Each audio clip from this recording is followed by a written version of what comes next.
La question revient souvent au niveau des communications et des mesures d'urgence dans le bois, à savoir qu'est-ce qu'on fait? Bien, ce que je me suis dit, c'est j'en ai mon sac, je vais littéralement vider mon sac. On va voir un petit peu de quoi on sert, nous, lorsqu'on est dans le bois.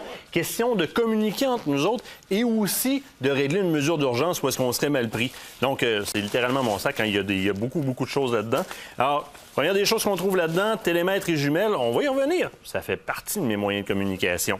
Ensuite de ça, bien évidemment, un de mes outils de base avec lequel je travaille, c'est le GPS. Le GPS me sert en tout temps, non seulement à me faire des waypoints pour retourner à la bonne place. Donc, je me sécurise toujours un waypoint sur cet appareil-là. En plus, j'ai souvent nos téléphones intelligents, puisque un ou l'autre peut perdre sa pile ou peut perdre le signal à un moment donné, et on a toujours un backup. Mais aussi pour marquer les zones où est-ce que j'ai repéré des choses, grattage, frottage, des signes d'activité, etc. Il en existe une multitude, faites votre choix, c'est une histoire de marque, mais beaucoup de cartes topographiques aussi. On est rendu avec du 1,50 millième du Québec. Si vous perdez dans la topographie d'un 1,50 millième, aussi précis que ça peut être, il faut traîner une petite carte avec, puis il faut prendre un petit cours pour vous donner un coup de main, c'est sûr. Mais avec un 50 millième, là, on voit très bien le détail du territoire. Ça peut même vous aider à prendre vos décisions sur où est-ce que vous allez vous rendre, dépendamment des dénivelés et des coulées que vous allez voir sur votre territoire. Donc, très intéressant. Première des choses. Deuxième des choses qui me sert beaucoup, j'ai toujours à l'arrière de mon sac ici, dont on va devoir parler un peu plus, les radios bidirectionnelles. Oh, pedaille! Ça, là, ça alimente beaucoup de conversations. Telle marque ne fonctionne pas, telle marque fonctionne mieux, UHF, VHF, on fait un peu la lumière là-dessus. Bon, c'est évident qu'il y a des manufacturiers qui font des appareils qui sont plus solides que les autres. Il y a des manufacturiers qui sont reconnus pour faire des meilleures composantes au niveau de la qualité des composantes électroniques, la connectivité des pièces entre elles. C'est pas de ça qu'on va parler ce soir parce que ça, c'est un choix de prix. Moi, ce soir, je vais vous parler de VHF versus UHF. La grande discussion. VHF, ce que souvent les gens appellent des batteries, pas des batteries, excusez-moi, mais des radios marines. VHF, Very High Frequency, et UHF, Ultra High Frequency. C'est un rapport de longueur d'onde.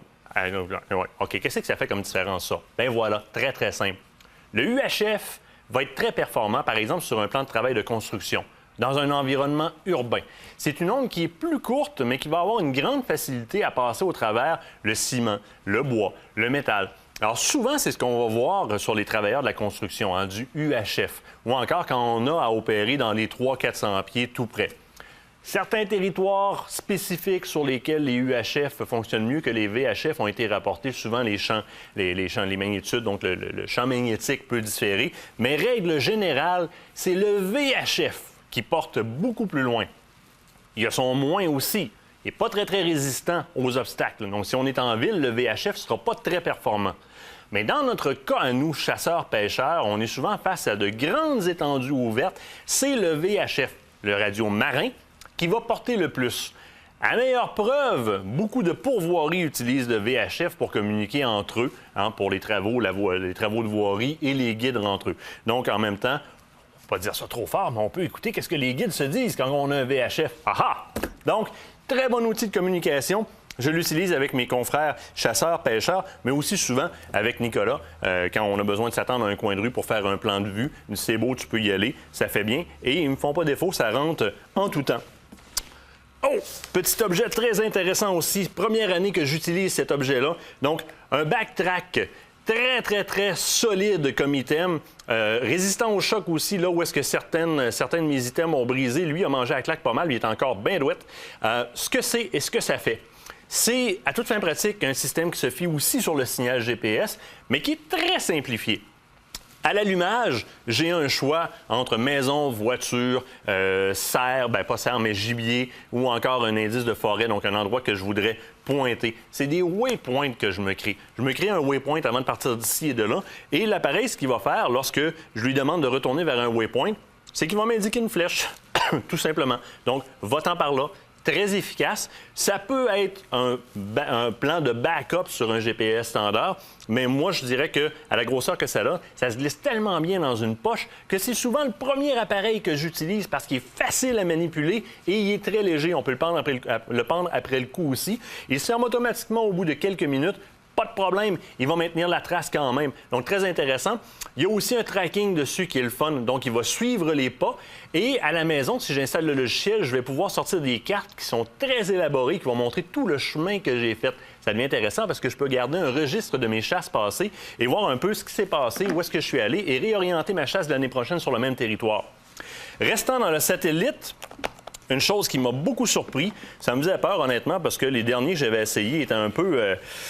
Il y avait de l'écho, c'était long à entendre l'autre personne, dur à prendre le signal. Les fameux téléphones satellites. Alors, je me suis rendu chez Cell Univers, ils m'ont prêté ce petit appareil-là, qui est un appareil de Global Star, avec une ligne dessus.